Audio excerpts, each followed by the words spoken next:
चलिए आज चुंबकीय पदार्थों के बारे में अध्ययन करते हैं।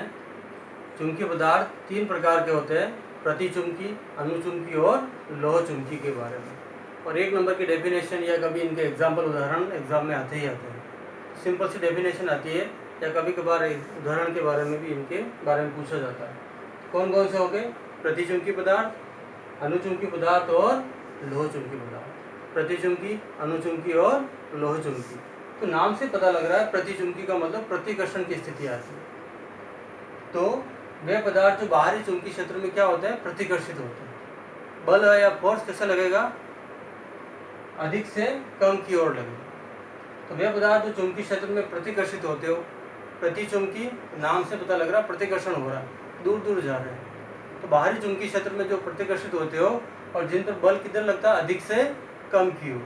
अधिक से कम की ओर जो बल लगता है उनको प्रतिचुंबकीय पदार्थ कहा जाता है। तो प्रतिचुंबकी यानी प्रतिकर्षण आराम से याद कर सकते हैं। और बल किससे लगेगा? अधिक से कम की ओर लग जाएगा। तो उदाहरण के तौर पे एक से एग्जाम्पल भी पूछे जाते हैं। तांबा, जस्ता, पानी, हाइड्रोजन, नाइट्रोजन, हीरा, है ना। कभी कभार पूछा जाता है जैसे कि हाइड्रोजन जो है कौन से प्रकार का चुंबकीय पदार्थ है, पूछ लिया गया है, तो प्रतिचुंबकी। तांबा, जस्ता कौन से प्रकार के चुंबकीय पदार्थ है, पानी या हीरा कौन सा चुंबकीय पदार्थ है।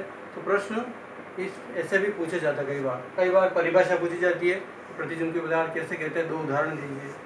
तो सिंपल से रूप से ऐसे पदार्थों को बाहरी चुंबकीय क्षेत्र में रखते हैं तो दूर दूर जाने का प्रयास करते हैं और प्रतिकर्षित होने का प्रयास करते हैं। तो ऐसे पदार्थों को प्रतिचुंबकीय पदार्थ कहा जाता है। दूसरा आता है अनुचुंबकीय पदार्थ। तो नाम से पता लग रहा है इसमें आकर्षण की स्थिति होती है। तो वे पदार्थ जो बाहरी चुंबकीय क्षेत्र में आकर्षित होते हो, पहले वाला क्या था? प्रतिकर्षित हो रहा था और बल किधर से लग रहा था? अधिक से कम की ओर। अब इसमें जस्ट रिवर्स है। तो वे पदार्थ जो चुंबकीय क्षेत्र में आकर्षित होते हो और जिन पर बल किधर लगेगा? कम से अधिक की ओर। कम चुंबकीय क्षेत्र से अधिक चुंबकीय क्षेत्र की ओर अधिक लगेगा तो आकर्षण की स्थिति आ जाएगी। जैसे उदाहरण के तौर पे एल्यूमिनियम, सोडियम, ऑक्सीजन, है ना, CuCl2 के रूप में। तो इसमें ऐसे चुंबकीय पदार्थ जो होते हैं उसमें इलेक्ट्रॉन जो होते हैं अयुग्मित अवस्था में होते हैं।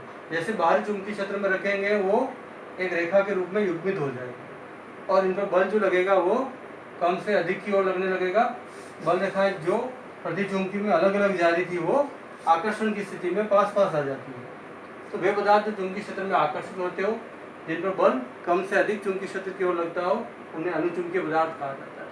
उदाहरण लिखे बहुत सारे होते हैं, एल्यूमिनियम, सोडियम, ऑक्सीजन। एक बार पूछा गया था ऑक्सीजन कौन से प्रकार का चुंबकीय पदार्थ है? अनुचुंबकीय पदार्थ। एक ही नंबर के ऐसे प्रश्न बनते हैं। तो लोह चुंबकीय पदार्थ, अब यहाँ पर भी आकर्षण की स्थिति आती है पर बहुत ही तीव्रता से आती है, बहुत ही प्रबल अवस्था में रहती है। अनुचुंबकीय पदार्थ की अगली अवस्था कहलाती है।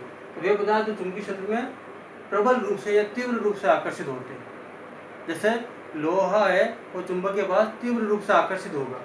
तो एग्जाम्पल भी आ रहा है लोहे के रूप में, Fe, आयरन, कोबाल्ट, निकल, Fe3O4, ये सभी लोह चुंबकीय पदार्थ। इनमें आकर्षण की अवस्था तीव्र अवस्था रहती है। तो वे पदार्थ जो चुंबकीय क्षेत्र में तीव्र या प्रबल रूप से आकर्षित होते हैं लोह चुंबकीय पदार्थ कहते हैं। इसमें डोमेन के बारे में व्याख्या की जा सकती है। लोह चुंबकीय पदार्थों के बारे में जानते हैं, पूर्व कक्षा में पढ़ा आपने। इनके आंतरिक कोश क्या होते हैं? अपूर्ण होते हैं।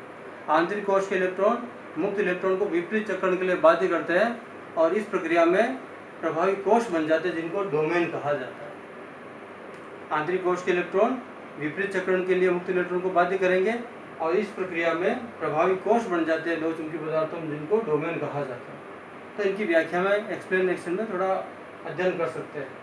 तो ये अल्प चुंबकीय क्षेत्र, प्रबल चुंबकीय क्षेत्र में पूर्ण रूप से ये स्थिति में आ जाते हैं और यहाँ पर आकर्षण की स्थिति रहती है वो तीव्रतम रहती है। तो तीन प्रकार के चुंबकीय पदार्थ है। एक एक नंबर के प्रश्न बनते हैं। प्रतिचुंबकी, अनुचुंबकी, लोह चुंबकी।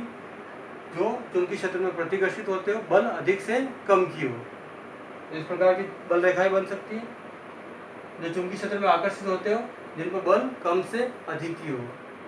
इसमें एग्जाम्पल पढ़े अपने तांबा, जस्ता, पानी, हाइड्रोजन, नाइट्रोजन, हीरा। इसमें एल्यूमिनियम, सोडियम, CuCl2 के रूप में। इसमें तीव्र रूप से आकर्षित होते हैं जैसे आयरन, कोबाल्ट, निकल, Fe3O4। डोमेन के बारे में व्याख्या कर सकते हैं। तो तीन प्रकार के चुंबकीय पदार्थ हो गए, प्रतिचुंबकी, अनुचुंबकी और लोह चुंबकी के रूप में।